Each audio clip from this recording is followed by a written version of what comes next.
ke bidwa Potsopholo ke nna mo Naledi ke rona ba re irang re itekala matshelo ka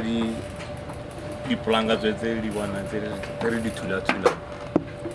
go dingalo gore go ka tlhophiwa because ga gona tswelelo pele yaanong o ta simola kana wa nagana gore a ile gore ka go tlhopha ga re ke tlogele ga ile gore ke itsetsa teng ke go fola line kwa ke re ke ya go ikwadisa motho o sala re ntirele tafole go nna ga ke wa bona yaanong kana o tshwanetse gore le wena o tie o itse gore nyamme ke a kwa ke a go tlhopha motho e le gore o nthusitse kana wa nthusa ko na ga tere mo teamkhulu a tlile le di-talent ka gona ka 2021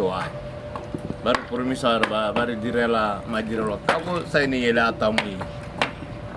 re nnile ebile re itlhobogile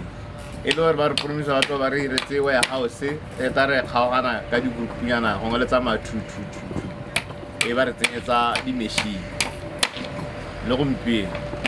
kana di a tsena ditlhophano ba expecta re go ikwadisa re go tlhopha anong ba tla tla re tshepa sepe gone go bua nnete